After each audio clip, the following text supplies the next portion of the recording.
Allahumma salli wa sallim wa barik alaihi.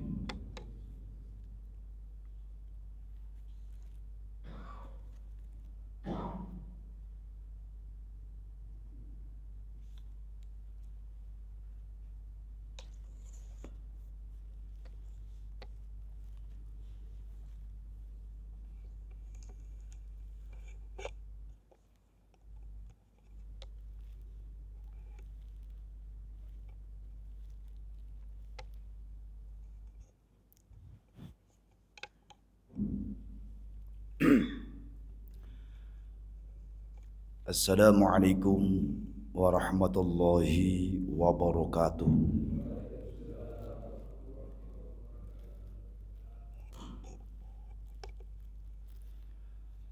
Alhamdulillahilladzi khalaqal mauta wal hayata liyabluwakum ayyukum ahsanu amala. Asyhadu an la ilaha illallah wahdahu la syarika lah. Wa asyhadu anna sayyidana Muhammadan abduhu wa rasuluhu la nabiyya ba'dah. Allahumma salli wa sallim ala sayyidina wa habibina wa syafi'ina wa maulana Muhammadin wa ala alihi wa ashabihi ajma'in, amma ba'd. Qala Allah ta'ala fi kitabihil karim: A'udzu billahi minasy syaithanir rajim. Bismillahirrahmanirrahim. Wa rafa'na laka dzikrak. Wa qala Rasulullah sallallahu alaihi wasallam: Inna awlan nasi bi yaumal qiyamah aktsaruhum 'alayya shalah. Sadaqallahul azim wa balagha rasuluhun nabiyul habibul karim wa nahnu ala dzalika minasyahidina wasyakirina walhamdulillahi rabbil alamin.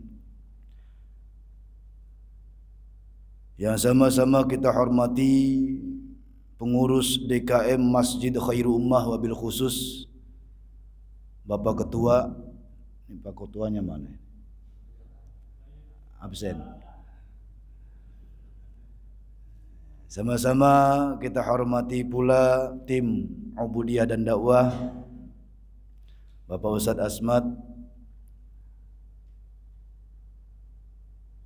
para sepuh, tokoh masyarakat, jamaah sekalian yang dirahmati Allah Subhanahu wa taala.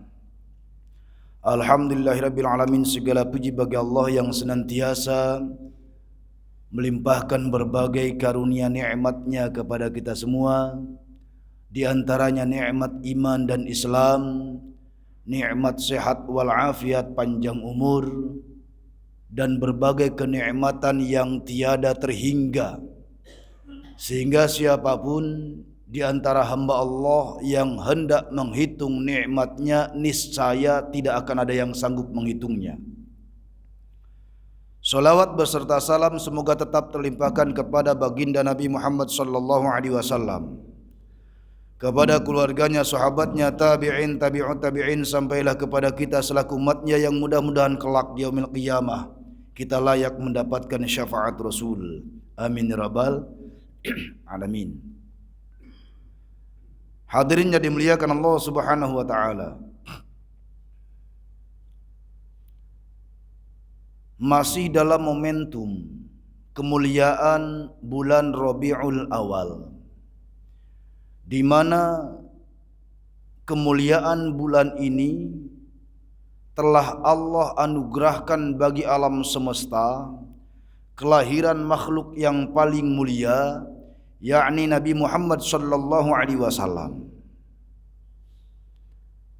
Kemuliaan inilah yang tiada tandingannya dibandingkan dengan alam dan seisinya, sebab wasilah beliaulah adanya alam semesta. Jika kemudian seseorang menyatakan, biasanya Pak RW ini, Pak RW ada yang Pak RW-nya ya ketua DKM kita ya, susah emang nyontain Pak RW-nya ketua DKM juga nggak ada ini. Biasanya orang-orang ketika mukadimah kan umumnya berkata seperti ini: segala puji bagi Allah yang telah melimpahkan berbagai karunia nikmat-Nya, terutama nikmat iman dan Islam. Saya tidak pernah menyatakan terutama. Saya sering kali menyatakan di antaranya. Sebab ketika menyatakan terutama, terutama itu bukan iman. Terutama itu bukan kita mengenal Islam. Terutama dan yang paling utama adalah kelahiran Rasulullah sallallahu alaihi wasallam. Sebab apalah daya kita mengenal iman dan memeluk agama Islam kalau Rasulullah sallallahu alaihi wasallam tidak dilahirkan? Kenal dari mana? Nah. Ini ngomong-ngomong udah ada peringatan Maulid belum di mari ini? Insyaallah. Takutnya udahan kita bahas udah dibahas kemarin begitu sama ustadznya, kan gak enak. Jauh-jauh katanya. Manggil dari Geraham Lasti, Tambun nyampe sini pada baik, takutnya begitu. Untungnya belum. Berarti bisa jadi nanti ustadz yang bakal tampil kayak saya gitu. Atau niru. Sedikit di antara kemuliaan Rasulullah sallallahu alaihi wasallam yang menjadikan pembeda. Sebab kalau dikupas keagungan Rasul itu tidak ada habisnya. Maka di dalam pertemuan pagi hari ini, yang kebetulan di dalam momentum yang mulia di bulan Rabiul Awal, maka pada kesempatan pagi hari ini akan diungkap di antara kemuliaan Rasulullah sallallahu alaihi wasallam. Di antaranya adalah kalau kemudian orang bertanya, kenapa sih memperingati kelahiran Rasulullah sallallahu alaihi wasallam? Alhamdulillah. Panjang umur ini. Selamat datang Ustaz, silakan.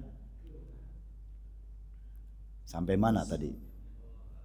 Panjang umur, selamat datang. Maka ketika dipertanyakan, kita jawab saja.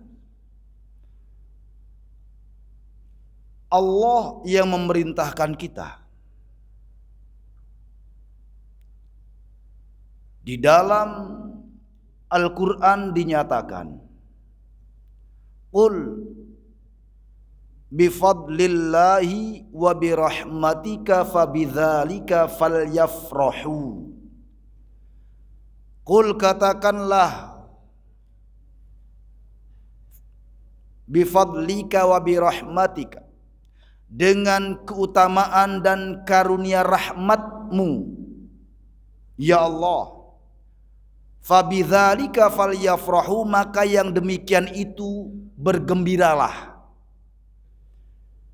Jadi menjadi perintah Allah tatkala kita mendapatkan karunia, mendapatkan rahmat. Karunia itu pemberian, keutamaan. Kita mendapatkan kelebihan, mendapatkan keutamaan, mendapatkan rahmat dari Allah.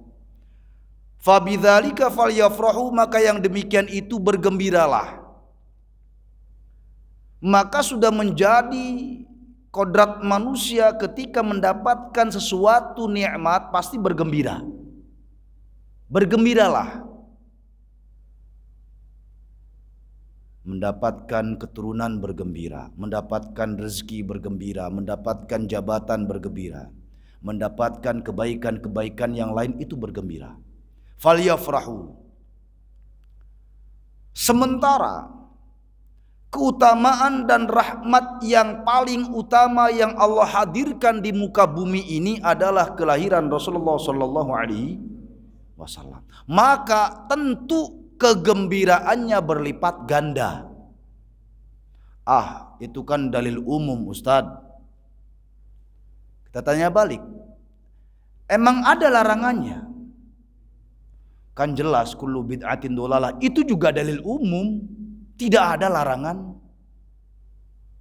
Tidak ada larangan. Lagian cinta kok ditanyain dalil?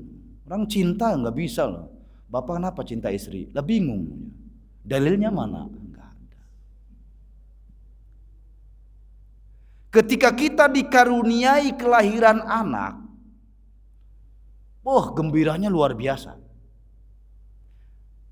Yang bujangan ntar dulu.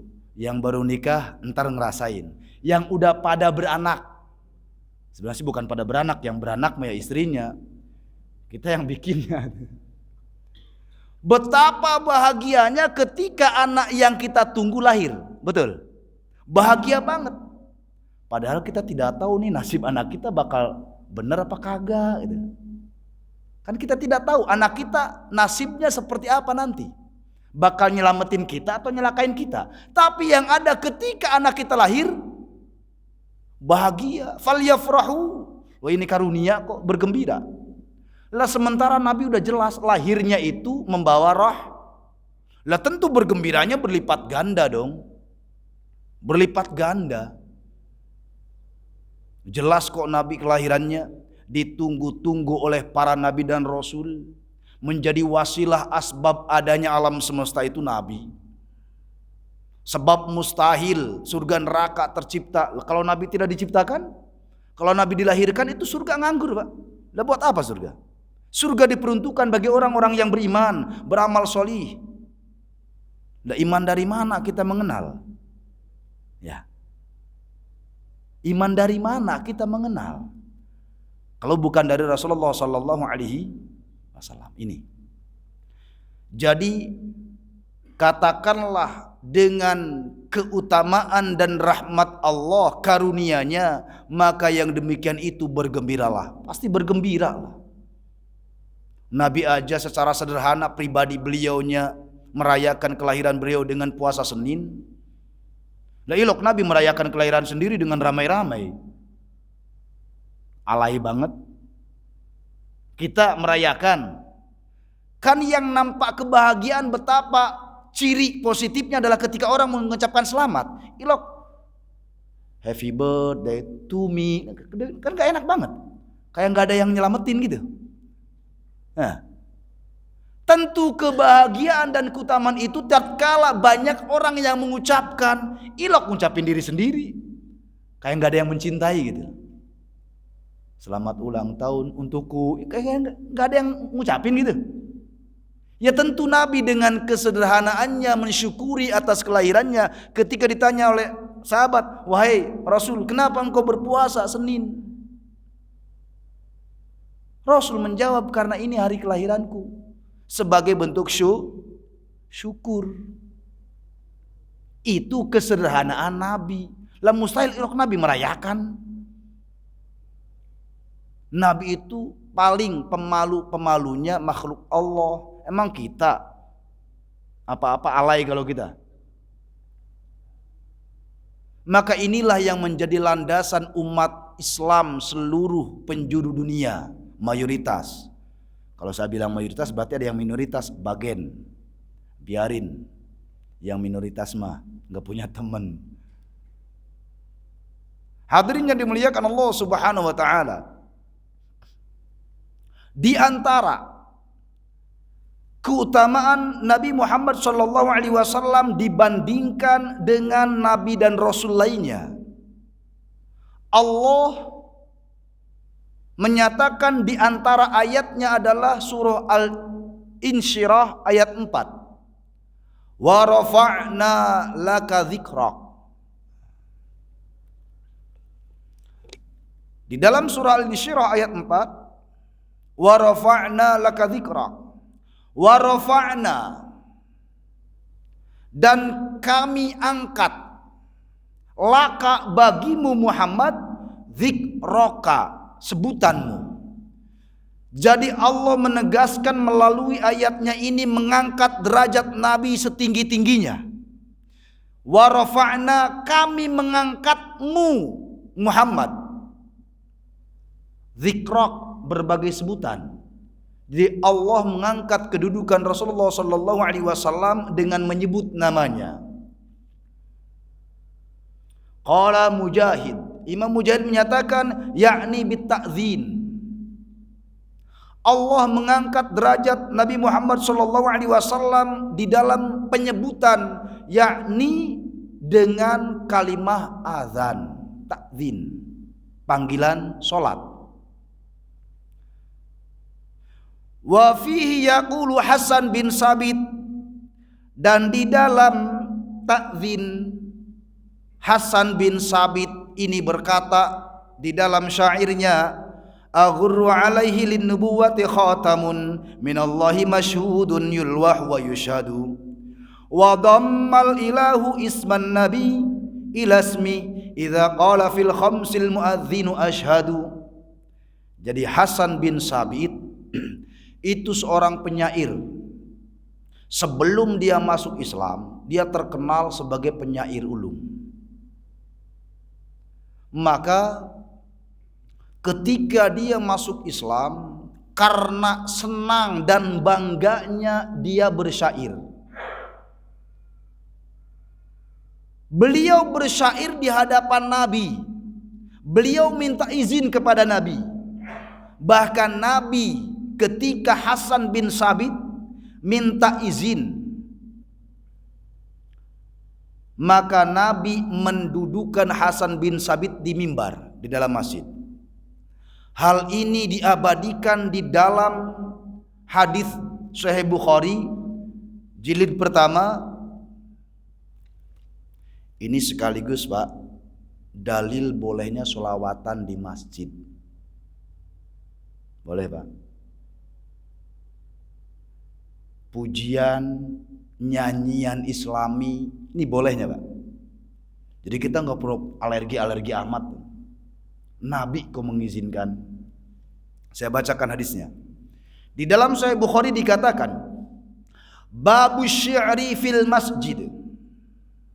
Hadatsana Abul Yaman Al-Hakam bin Nafi' qala akhbarana Syu'aib bin Az-Zuhri qala akhbarani Abu Salamah bin Abdurrahman bin Auf annahu sami'a Hasan bin Thabit Al-Ansari yastashhidu Aba Hurairah anshudukallaha hal sami'tan nabiyya sallallahu alaihi wasallam yaqulu ya Hasan ajib an Rasulillah sallallahu alaihi wasallam Allahumma ayyidhu bi ruhil qudus. Singkatnya, Abu Salamah bin Abdurrahman bin Auf mendengar Sami'a Hasan bin Sabit, mendengar Hasan bin Sabit Al-Ansari yastashhidu, minta kesaksian Abu Hurairah kepada Abu Hurairah. Kesaksiannya apa? Anshudukallah, bukankah engkau memberikan kesaksian bahwa bukankah engkau memberikan kesaksian padaku atas nama Allah? Hal sami'tan nabiyya sallallahu alaihi wasallam, tatkala Nabi Muhammad sallallahu alaihi wasallam mendengar, engkau pun mendengar. Yaqulu, Nabi bersabda, ya Hasan ajib ar Rasulillah sallallahu alaihi wasallam. Ya Hasan, ajib, dengarkanlah, ajib, jawablah, ar Rasulillah sallallahu alaihi wasallam, jawablah dari doa Rasulullah sallallahu alaihi wasallam. Apa doa Rasul untuk Hasan bin Sabit? Allahumma ayyidhu bi ruhil qudus. Ya Allah, kuatkanlah Hasan bin Sabit dengan ruh kudus, dengan roh kudus. Jadi setelah Hasan bin Sabit bersyair, ini terjadi dialog antara Hasan bin Sabit dengan Abu Hurairah. Sebab saat itu sahabat Umar bin Khattab marah. Suatu ketika Umar bin Khattab marah menyaksikan Hasan bin Sabit bersyair di masjid. Umar bin Khattab cemburu, kok masjid buat nyanyi-nyanyian. Maka Hasan bin Sabit ini ngomong kepada Abu Hurairah, wahai Abu Hurairah, bersaksilah engkau atas nama Allah bahwa Rasulullah sallallahu alaihi wasallam pernah engkau dengar telah mendoakanku. Doa Rasul adalah Allahumma ayyidhu bi ruhil qudus. Ya Allah, kuatkanlah Hasan bin Sabit dengan Roh Kudus. Ini saking Nabi senang Hasan bin Sabit bersyair. Ingat, beliau tuh bersyair di masjid. Syairnya mana? Syairnya disebutkan di awal tadi, agharru alaihin linnubuwati khatam. Kata Hasan bin Sabit, agharru, aku memuliakan, alaihi, pada Nabi Muhammad, linubuwati khatam, karena kenabian sebagai penutup. Minallahi, dari Allah, masyhudun, yang bersaksi, yulwahu, yang dinampakkan, wa yushhadu, dan disaksikan, wa dhamma al-ilahu, dan Tuhan menyatukan isman nabi, nama nabi, ilasmihi, pada namanya. Jadi Allah menyatukan namanya pada nama nabi. Idza qala fil khamsil muadzinu, tatkala seorang muadzin berkata di dalam solat 5 waktu, asyhadu, berkata asyhadu. Artinya ini Hasan bin Sabit memberikan pujian, pengagungan kepada Nabi Muhammad sallallahu alaihi wasallam. Tatkala pujiannya berisi, wahai Allah, engkau telah menyatukan nama Nabi dengan namamu. Tatkala seorang muadzin berkata di dalam solat 5 waktu, apa kata muadzin? Asyhadu alla ilaha illallah wa asyhadu anna Muhammadar Rasulullah. Tidak ada nabi dan rasul namanya disebutkan beriringan dengan Allah Subhanahu wa taala. Ini keutamaan Rasulullah sallallahu alaihi wasallam. Maka wasilah Hasan bin Sabit inilah yang beliau diabadikan di dalam kitab Sahih Bukhari, babu syi'ri fil masjid, bab bersyair, yanshudu, bab bernasyid. Bernasyid itu bernyanyi, bersenandung di masjid. Jadi zaman Nabi sudah ada.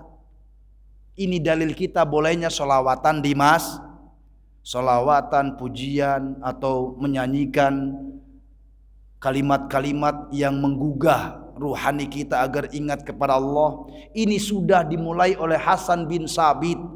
Bahkan Rasul pun merestuinya.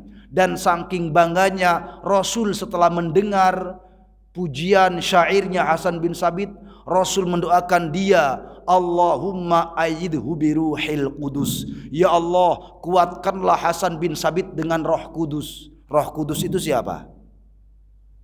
Jibril. Saking senangnya Nabi. Maka berdasarkan hadis ini, berdasarkan riwayat ini, berdasarkan syair Hasan bin Sabit, para ulama pun berkreasi saking cinta dan rindunya kepada Nabi Muhammad sallallahu alaihi wasallam, berkreasi menciptakan berbagai solawat. Ada solawat nariyah, solawat nurudzati, solawat munfarijah, solawat burdah, dan solawat-solawat yang lainnya. Yang sangat disayangkan, solawat-solawat ini malah dibid'ahkan oleh kelompok sebelah. Sangat disayangkan mereka mengingkari solawatan di masjid, mereka mengingkari bersyair di masjid. Padahal masa Nabi Muhammad SAW sudah dicontohkan oleh Hasan bin Sabit, dan Rasul pun merestuinya. Rasul merestuinya. Kan kita mengenal berbagai solawat. Solawat nariyah, solawat munfarijah, solawat nurudzat, solawat as-saqafah, solawat-solawat yang lainnya. Itu rangkaian para ulama. Ibnu Abbas, Sayyidina Ali, Fatimah, Imam Syafi'i, Imam Ghazali, para imam-imam itu merangkai selawat. Tak lain dan tak bukan sebagai bentuk cinta dan kerinduan kepada Rasulullah sallallahu alaihi wasallam. Sayangnya, saya terkadang bertanya-tanya, mustahil mereka tidak sampai pada bab ini.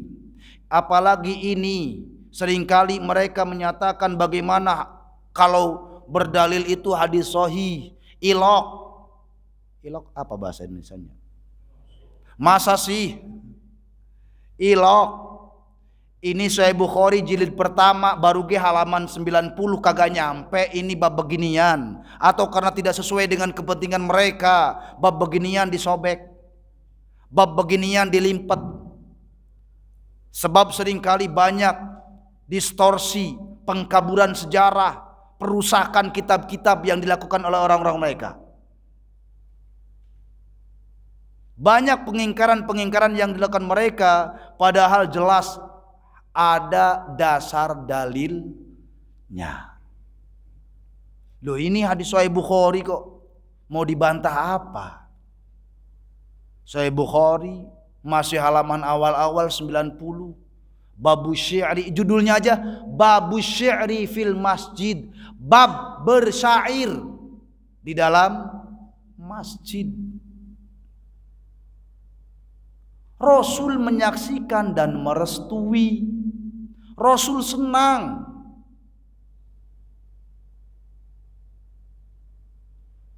Lah kalaulah kalimat wa dhammal ilahu isman nabi ilasmi, kalaulah kalimat ini yang berarti Tuhan menyatukan nama nabi pada namanya.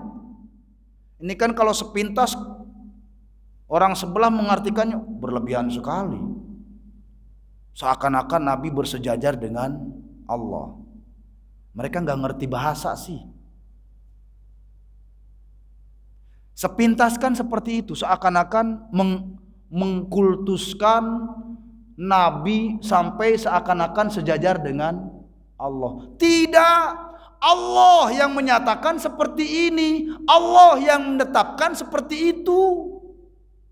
Ketika wa rafa'na laka dzikrak, itu kehendak Allah, sebab tidak ada nabi dan rasul yang kedudukannya sama tingginya dengan Nabi Muhammad sallallahu alaihi wasallam. Tidak ada nabi dan rasul yang namanya disatukan di dalam sebuah kesaksian. Maka Ibnu Abbas menyatakan, ketika seseorang mengaku beragama Islam, dia bersyahadat agar dianggap Islam, tapi syahadatnya cuma setengah.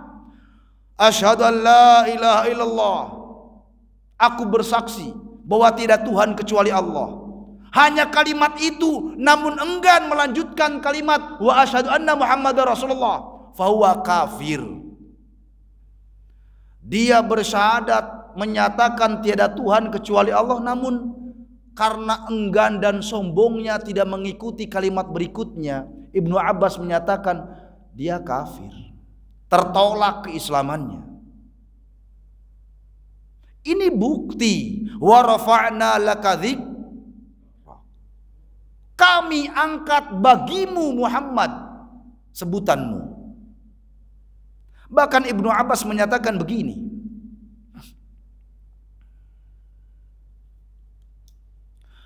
qala yaqulu lahu la dzukirtu illa dzukirta ma'iya fil adhan wal iqamah wat tasyahud wa yaumal jumu'ah 'alal manabir wa yaumal fitri wa yaumal adha wa ayyamat tasyrik wa yaum arafah wa 'indal jimar wa 'ala safa wal marwah wa fi khutbatin nikah wa fi masyariqil ardi wa magharibiha. Ibnu Abbas menyatakan, tidaklah aku menyebutkan kecuali sebagaimana engkau sebutkan.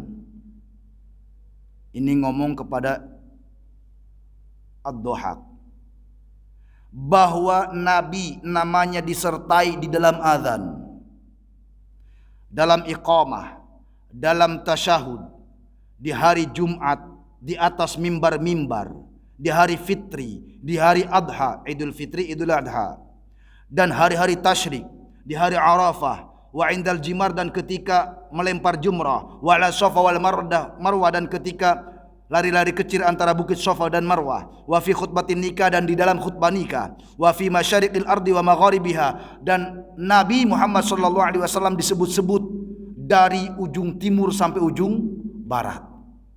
Artinya apa? Kemuliaan Rasulullah sallallahu alaihi wasallam jelas. Yang pertama tadi, tidaklah orang dianggap Islam kecuali dia membuat kesaksian bukan hanya tiada Tuhan kecuali Allah, haruslah disertai dengan Nabi Muhammad adalah utusan Allah. Jelas tidak ada nama Nabi dan Rasul beriringan dengan Allah.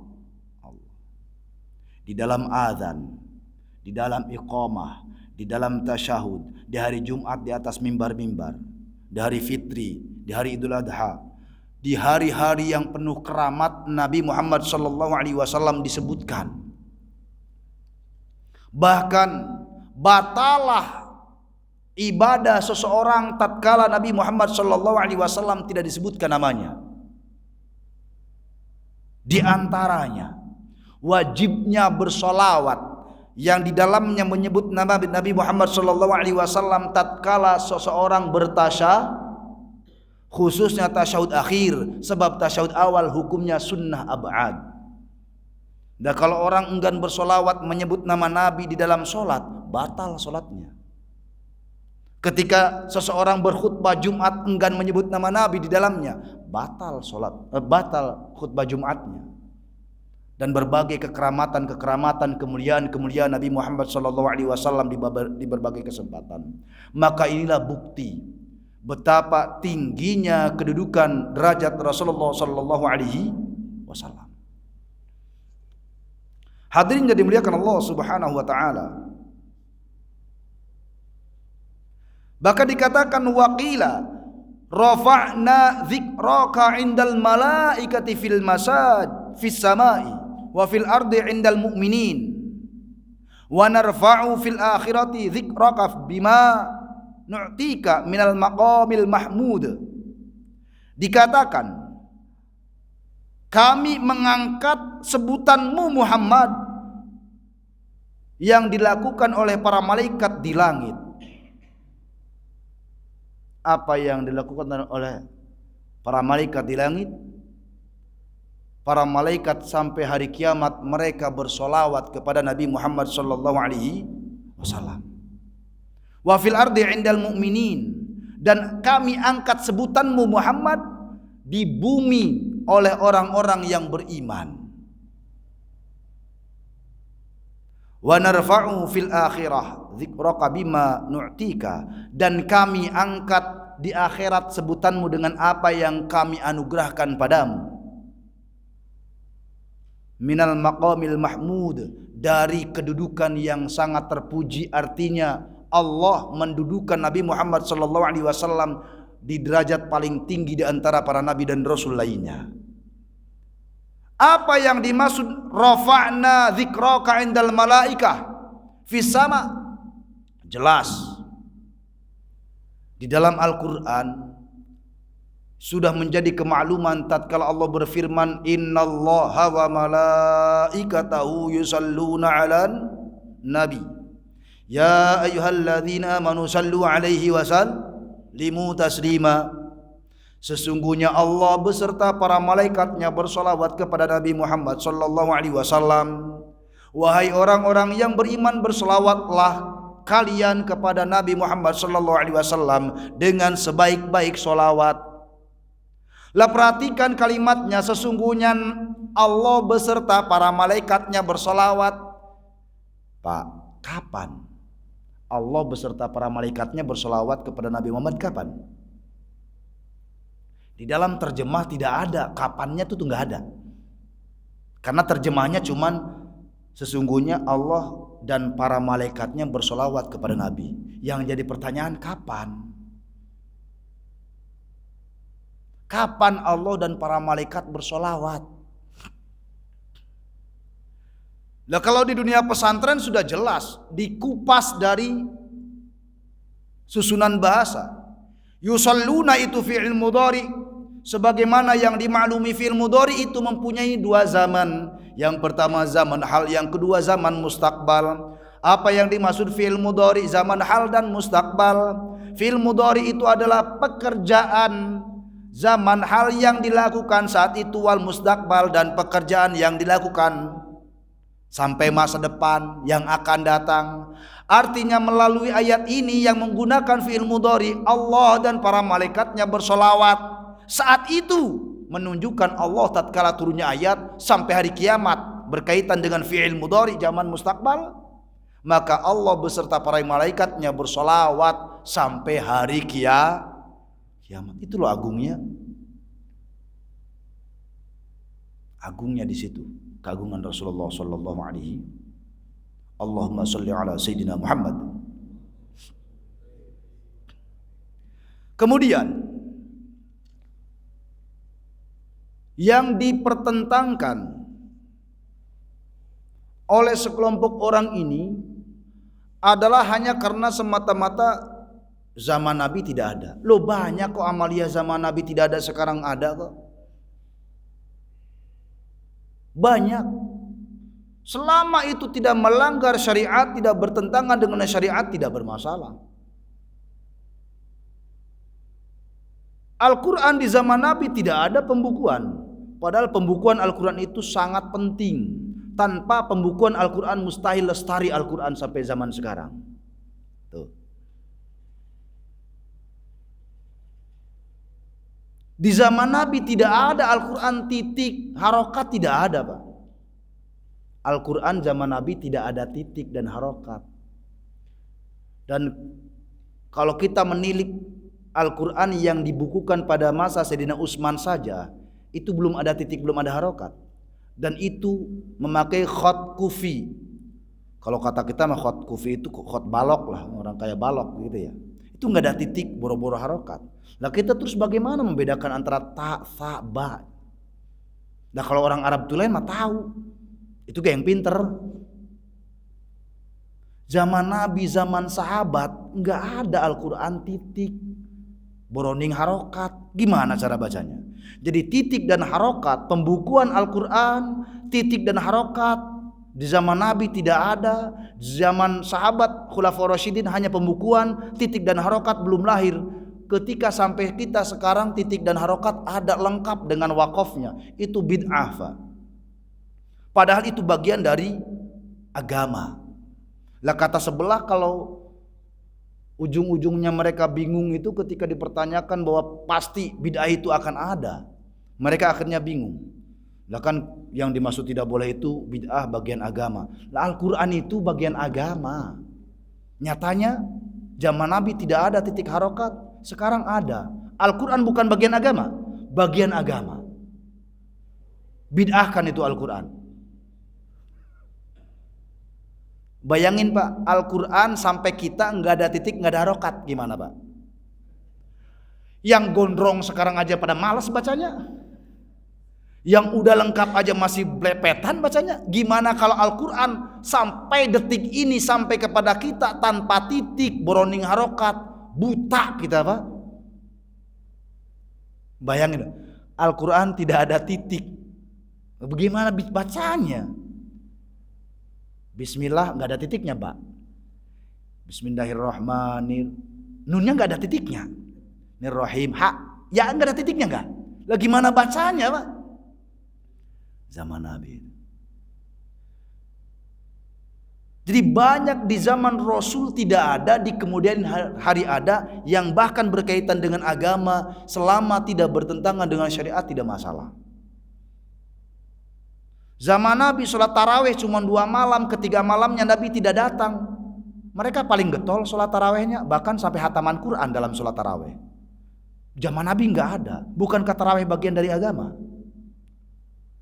Lah kalau murni ngikuti Nabi, Nabi cuma 2 hari, Nabi cuma 2 malam sholat taraweh, ketiganya Nabi nggak datang. Mereka paling getol sholat taraweh, sampai hataman Quran di dalam sholat taraweh. Itu bid'ah. Kan sholat tarawih agama bukan? Ibadah bukan? Kalau memang harus mengikuti Nabi, kalau tidak dicontohkan Nabi, lah sholat tarawih sebulan penuh nggak dicontohi Nabi dengan cara berjamaah. Nabi berjamaah cuma 2 malam, ketiga malamnya Nabi tidak mau. Ketika ditanya oleh sahabat, jawab Nabi apa? Aku khawatir sholat ini dianggap wajib sehingga kalian memberatkan. Lah zaman sekarang kebalik-balik, orang memberatkan diri sholat tarawih, berduyun-duyun ke musola, ke masjid, rame banget memberatkan diri. Ketika ditanya sholat apa? Sholat Isya. Bohong. Ngapain di luar Ramadan sholat Isya nggak pada datang? Ya, Berarti memberatkan diri, ngejar yang sunnah, yang wajib kagak. Kebiasaan orang gitu. Ini kritik umum ini. Kalau memang niatnya sholat isya berjamaah, ngapa bulan Ramadan rame, di luar Ramadan sepi? Emang. Nah itu. Hadirin jadi muliakan Allah Subhanahu wa taala. Udah lalu lalang bet dah ya. Sabar ngapa?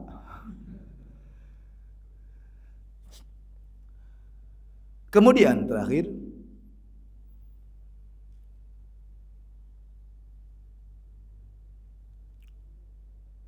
ketika Allah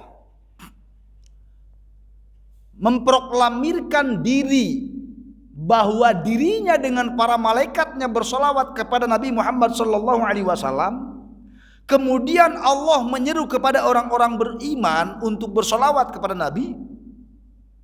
Ini sesuatu yang sangat luar biasa loh. Tidak ada kehormatan Nabi dan Rasul tidak sampai begini. Alasannya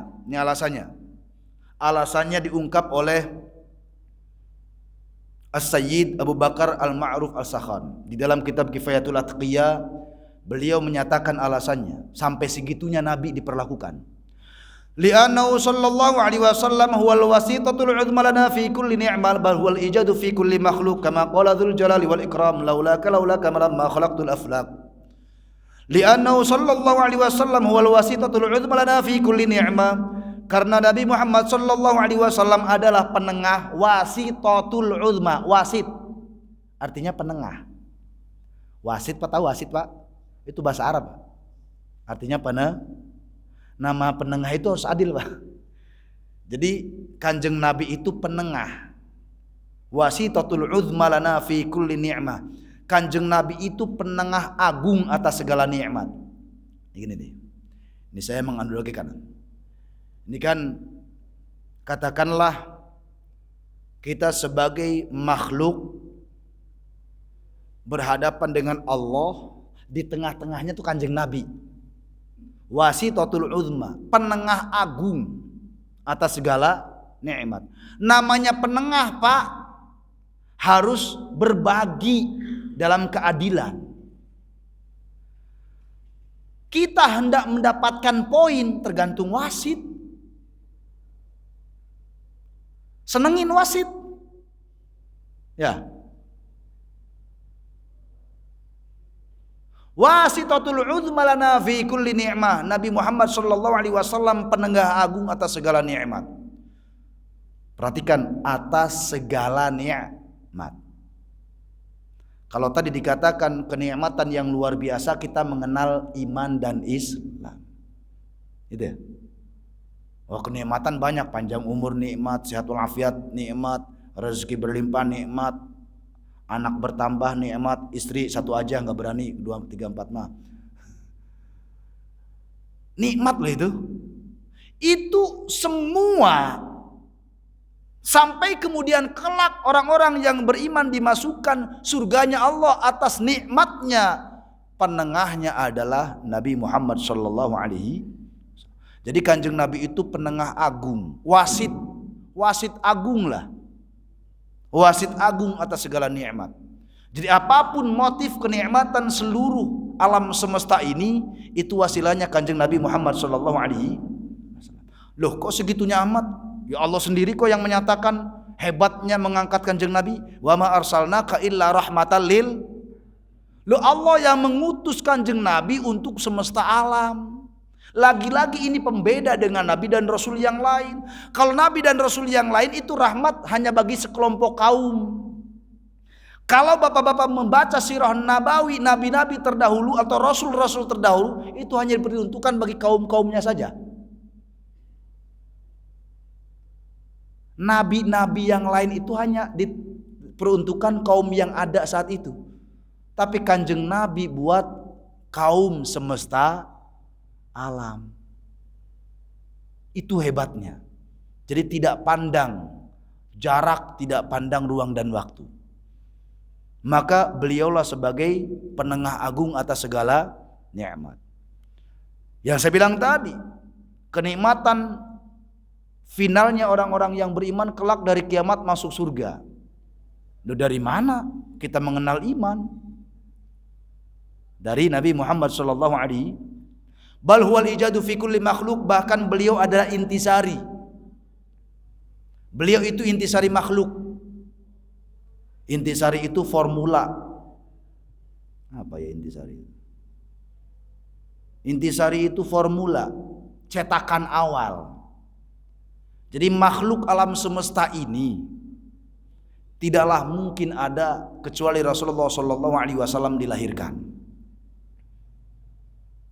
Betapa Nabi Adam ketika berdosa sekalipun, beristighfar beribu tahun tidak diterima oleh Allah Subhanahu wa taala. Namun ketika berwasilah dengan nama Nabi Muhammad sallallahu alaihi wasallam, Allah mengampuninya. Jauh sebelum Nabi Adam tercipta, Nur Muhammad sudah ada.